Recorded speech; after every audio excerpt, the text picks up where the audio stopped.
Olá! Embora Marx seja o grande responsável pela elaboração da concepção materialista da história, foi, no entanto, Engels que primeiro chegou ao comunismo, ou foi Engels o primeiro a tornar-se comunista. Esta trajetória diferenciada entre Marx e Engels, e que acabará por convergir o pensamento dos dois, é analisada por Mandel no seu estudo a respeito da formação do pensamento econômico de Marx. Neste sentido, Engels também será mais afoito que Marx ao descrever ou ao tratar a sociedade comunista. Ainda bastante influenciado pelas teorias então existentes no momento, Engels se lançava, por vezes, na juventude, ao esforço de descrever como seria a sociedade comunista, ou, pelo menos, apontar os traços gerais que configurariam uma sociedade comunista, um modo de produção comunista.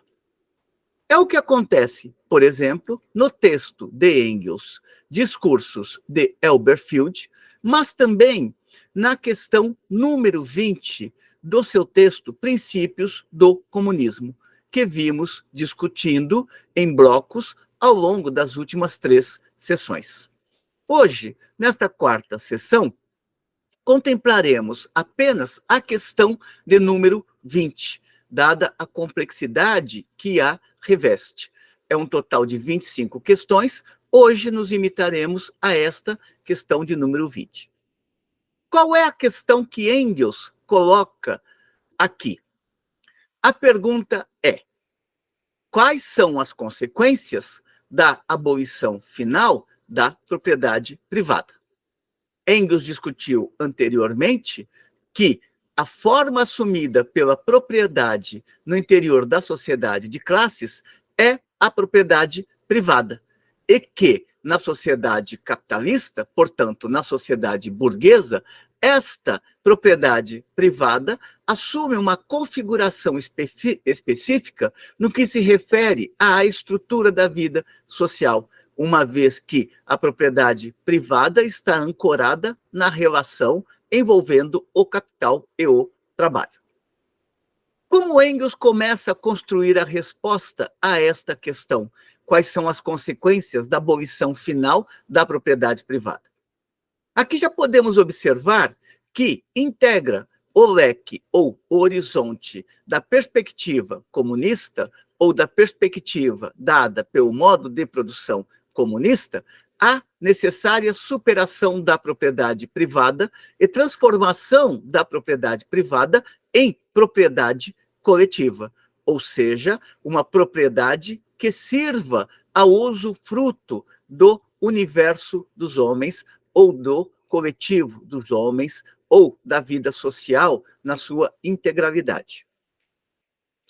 Responde então Engels: pelo fato de a sociedade retirar das mãos dos capitalistas privados o usufruto de todas as forças produtivas e meios de comunicação, assim como a troca e a repartição dos produtos, e os administrar segundo um plano resultante dos meios disponíveis e das necessidades de toda a sociedade, serão eliminadas, antes do mais, todas as consequências nefastas que agora ainda se encontram ligadas à exploração da grande indústria. Portanto, Engels está apontando aqui para a necessidade de transformar a propriedade privada em propriedade coletiva, mas reconhece também que esta apropriação sob a forma de propriedade coletiva depende do estágio atingido pelo desenvolvimento das forças produtivas.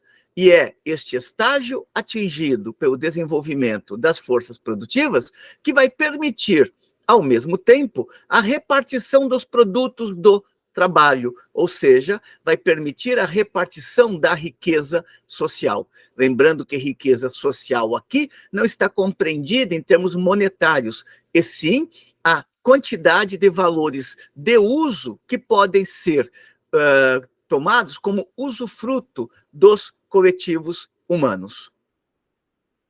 Isto pressupõe, por outro lado, também, uma planificação. E isso é importante porque a produção na sociedade capitalista é anárquica. Cada capitalista olha para o seu próprio interesse privado. Daí que sobrevêm crises de superprodução e mesmo aquela situação das crises, aquele momento que Marx e Engels observam no manifesto, quando dizem que a sociedade burguesa se assemelha ao aprendiz de feiticeiro que não consegue mais controlar as forças produtivas que desenvolveu. Portanto, Engels está apontando aqui para a necessidade de uma planificação social a fim de redistribuir os frutos do trabalho segundo as necessidades humanas. Prossegue ele observando: as crises desaparecerão. A produção ampliada, que, para a ordem atual da sociedade, é uma sobreprodução ou superprodução, e uma causa poderosa da miséria, já não será, então, suficiente e terá de ser alargada ainda muito mais. Portanto, Engels não está dizendo que o modo de produção comunista vai restringir a produção da riqueza social. Pelo contrário, o modo de produção comunista precisa ampliar a produção da riqueza social, mas esta ampliação está voltada à possibilidade e à necessidade de redistribuição da riqueza social. Só que, como esta produção ela será planificada, isto apontará no sentido de escapar ou de eliminar as crises periódicas de superprodução, aquela situação na qual existe muita mercadoria para ser consumida, mas não existem consumidores para tal. De tal modo que, nas situações de crise, até mesmo forças produtivas são destruídas e uma ampla massa de indivíduos são lançados à miséria. Dentre as formas desta miséria está o desemprego. Em vez de ocasionar a miséria, prossegue Engels, a sobreprodução ou a superprodução de valores de uso, para além das necessidades imediatas da sociedade, a satisfação das necessidades de todos, e criará, em vez de ocasionar a miséria, a sobreprodução assegurará, para além das necessidades imediatas da sociedade, a satisfação das necessidades de todos, e criará novas necessidades e, ao mesmo tempo, os meios para as satisfazer. Portanto, Engels não está apontando aqui para uma sociedade que vive em torno da produção de mercadorias, e sim para uma sociedade que está ancorada na produção de valores de uso necessários para que aquele coletivo satisfaça as suas necessidades humanas mais amplas. Ela será condição, portanto, a superação da propriedade privada, ela será condição e motivo dos novos progressos, e realizará estes progressos sem que, por esse fato, como sempre ocorre até aqui, no interior da sociedade capitalista, a ordem social seja perturbada no sentido das crises periódicas que ocorrem no interior do modo de produção capitalista. A grande indústria liberta da pressão da propriedade privada, desenvolver-se-á. Portanto, Engels não está colocando aqui a necessidade de destruir as forças produtivas geradas no interior do modo de produção capitalista. Pelo contrário, o que ele está colocando é a necessidade de apropriação destas forças produtivas, aprofundar a grande indústria, mas aprofundar a grande indústria e as forças produtivas para atender às necessidades humanas e não para atender à acumulação privada. Este desenvolvimento da indústria colocará à disposição da sociedade uma massa suficiente de produtos, leia-se valores de uso, para com eles satisfazer as necessidades de todos. Do mesmo modo, a agricultura terá que se transformar. Não apenas a indústria terá que se transformar e atender às necessidades humanas, mas também a agricultura terá que se transformar para atender às necessidades humanas. Não é a agricultura do agronegócio, da apropriação privada, de vender boi ou grãos para o exterior, que deve nortear a lógica da produção agrícola, ainda que essa produção agrícola ela seja essencialmente industrializada nos dias de hoje. Então, este desenvolvimento da indústria colocará à disposição da sociedade uma massa suficiente de produtos para com eles satisfazer as necessidades de todos.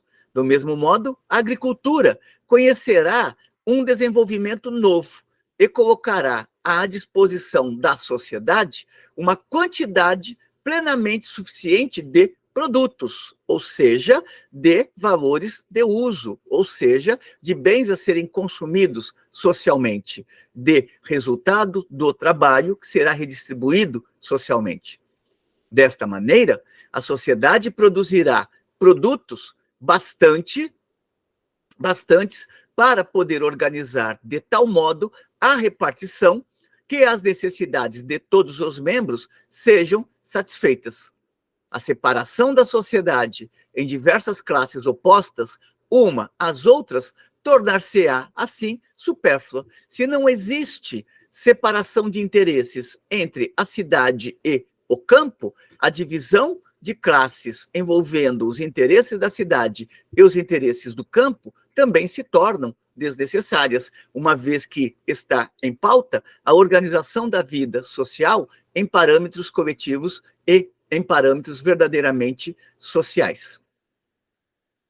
A existência de classes, observa Engels, proveio da divisão do trabalho. Portanto, quanto mais as forças produtivas foram se desenvolvendo, quanto mais a divisão do trabalho foi se intensificando, desenvolveu-se também com este processo a própria estrutura de classes, da qual a primeira forma é a escravidão, como Engels analisa no seu livro A Origem da Família, da Propriedade Privada e do Estado, no item 9, intitulado Barbárie e Civilização. E a existência de classes proveio da divisão do trabalho. E a divisão do trabalho, no seu modo atual, desaparecerá totalmente. É que, para trazer a produção industrial e agrícola até ao nível descrito, não bastam apenas os meios auxiliares mecânicos e químicos, ou seja, não basta apenas as forças produtivas. As capacidades dos homens que põem em movimento esses meios auxiliares têm igualmente de ser desenvolvidas em medida correspondente. É necessário que surja também um novo ser social para lidar com estas forças produtivas novas que estão voltadas doravante a atender às necessidades da socialização, às necessidades verdadeiramente humanas. A exploração comum da produção, prossegue Engels, não pode ser levada a cabo por homens subordinados, acorrentados a um único ramo da produção. Aqueles seres que desenvolveram apenas uma das suas aptidões em detrimento de todas as outras, que conhecem apenas um ramo ou apenas um ramo da produção total. Aqui Engels está apontando para a necessidade da reconstrução da omnilateralidade humana. Na sociedade capitalista, o trabalho ele é cada vez um trabalho monótono, repetitivo e cansativo. O trabalhador fica confinado a uma única e exclusiva tarefa, fundamentalmente, como analisa Marx, por exemplo, no Capital, ao investigar a maquinaria e a grande indústria, ou como também eles investigam, apontam no Manifesto do Partido Comunista. Ou seja, o trabalho parcelar na sociedade capitalista produz seres totalmente mutilados em sua criatividade. Marx também fornece indicações neste sentido ao analisar o trânsito da manufatura para a grande indústria, mostrando como que a forma de cooperação vai produzindo um trabalhador cada vez mais fragmentado em sua atividade, muito embora a produção seja organicamente elaborada pelo capital. A indústria explorada em comum e em conformidade com um plano por toda a sociedade pressupõe inteiramente homens cujas aptidões estejam integralmente desenvolvidas e que estejam em condições de abarcar todo o sistema de produção. Portanto, é necessário a constituição de um ser social que se aposse do conhecimento produzido pela sociedade. Embora a terminologia seja sempre homens que reconduzam, reformulem a estrutura social, aqui Engels e Marx, igualmente, estão se referindo a homens quanto gênero humano. Não entra aqui nenhuma discussão do que é o papel da mulher, ou então se as mulheres estão excluídas. A questão para eles não é essa. A questão para eles é pensar enquanto gênero humano. Portanto, ao falarem de homens, estão abarcando o conjunto do gênero humano. É sempre bom destacar isso para não se ter a leitura de que estão fazendo uma construção teórica totalmente machista, como pode ocorrer com a vulgarização que muitas vezes se processa em torno do pensamento de Marx e de Engels. A divisão do trabalho, minada já hoje pelas máquinas, que faz de um camponês, que faz de um camponês, do outro sapateiro, do terceiro operário fabril, do quarto especulador da bolsa, desaparecerá, porque Engels está olhando aqui para a possibilidade de construção da omnilateralidade humana, ou seja, daquele ser social que desenvolve todas as suas potencialidades humanas, se apropria do conhecimento social produzido. Para isso, é necessária também uma nova forma de educação. E este ponto é importante no texto de Engels. Daí ele afirmar que a educação permitirá aos jovens passar rapidamente por todo o sistema de produção, colocá-los-á em condições de passar sucessivamente de um ramo de produção para outro, conforme o proporcionem as necessidades da sociedade ou as suas próprias inclinações, explorar potencialidades humanas que são também de caráter subjetivo. Os indivíduos, eles não têm todas as mesmas potencialidades humanas. Pode ser que alguns tenham mais facilidade, por exemplo, com matemática, enquanto outros tenham mais facilidade com planejamento. É necessário reconhecer que os indivíduos, quando falam na questão de você igualar os indivíduos socialmente, Marx e Engels não estão apontando para você transformar todos em seres desprovidos de uma subjetividade e uma personalidade própria também. É necessária a articulação da subjetividade com a objetividade, das condições objetivas com as subjetivas, sem desconsiderar também a questão da individualidade neste processo. Daí que Engels está colocando que a educação permitirá aos jovens passar rapidamente por todo o sistema de produção, colocá-los-á em condições de passar sucessivamente de um ramo de produção para outro, conforme o proporcionem as necessidades da sociedade, aí é o coletivo que está presente, ou as suas próprias inclinações, aí são as potencialidades individuais de cada um. Retirar-lhes-á, portanto, o caráter unilateral que a atual divisão do trabalho impõe a cada um deles, uma vez que a divisão do trabalho no interior da sociedade capitalista confina os indivíduos a funções extremamente simples, a funções extremamente repetitivas e monótonas, intensificando o grau de alienação e estranhamento do trabalho. Deste modo, a sociedade organizada numa base comunista dará aos seus membros oportunidade de porem em ação integralmente as suas aptidões integralmente desenvolvidas. Com isso, porém, desaparecerão também necessariamente as diversas classes, de tal maneira que, por um lado, a sociedade organizada numa base comunista é incompatível com a existência de classes, E, por outro lado, a edificação dessa sociedade fornece ela própria os meios para suprimir essas diferenças de classe. Ou seja, a finalidade é caminhar em direção à emancipação social, isto é, à superação de toda e qualquer organização de classes.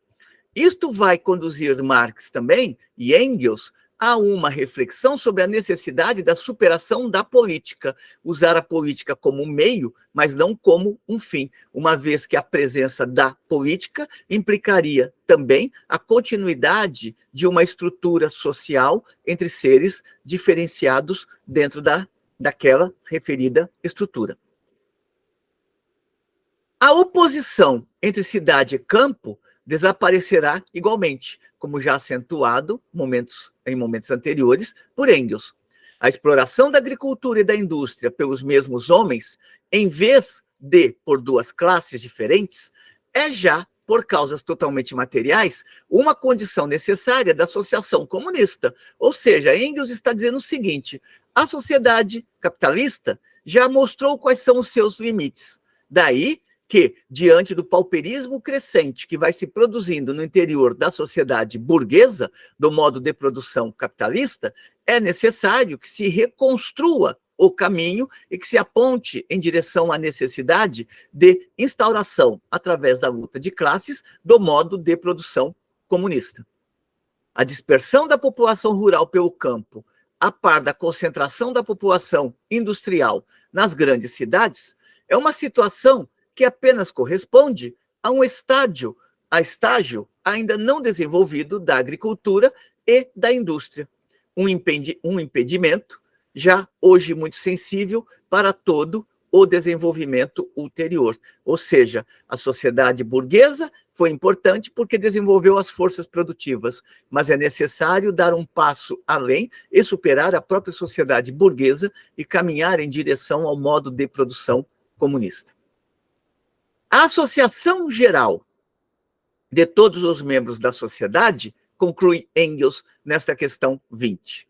A associação geral de todos os membros da sociedade para exploração comum e planificada das forças de produção, portanto, das forças produtivas do trabalho, a expansão da produção num grau tal que satisfaça as necessidades de todos, a liquidação da situação em que as necessidades de uns são satisfeitas à custa dos outros, como ocorre na sociedade burguesa, a aniquilação total das classes e dos seus antagonismos, o desenvolvimento integral das capacidades de todos os membros da sociedade por meio da eliminação da divisão do trabalho até agora vigente, por meio da educação industrial, por meio da troca de atividades, por meio da participação de todos nos prazeres criados por todos, aqui é o reino da fruição, do aproveitar o desenvolvimento das forças produtivas para expandir as potencialidades humanas, eis os resultados principais da abolição da propriedade privada. Aqui Engels está mostrando a diferença que há entre a estrutura da sociedade burguesa e aquela perseguida pela sociedade comunista. A sociedade comunista não tem por finalidade transformar os indivíduos em máquinas de produção, mas, pelo contrário, fazer com que eles se apropriem e façam fruir a sua existência humana. Daí Engels falar da participação de todos nos prazeres criados por todos, uma vez que a fruição na sociedade burguesa, ela está restrita àqueles que fundamentalmente se apropriam da propriedade dos frutos do trabalho da classe trabalhadora. Com estes elementos, Engels encerra as considerações nesta questão 20, que teve por finalidade discutir o que aconteceria com a abolição final da propriedade privada. Restam ainda as questões de 21 a 25 para analisarmos, mas isto deixamos para uma próxima oportunidade. Espero que tenham gostado da discussão.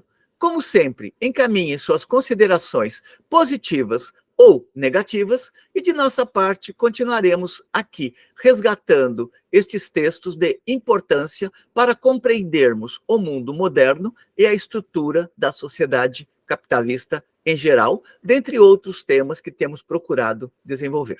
Até uma próxima.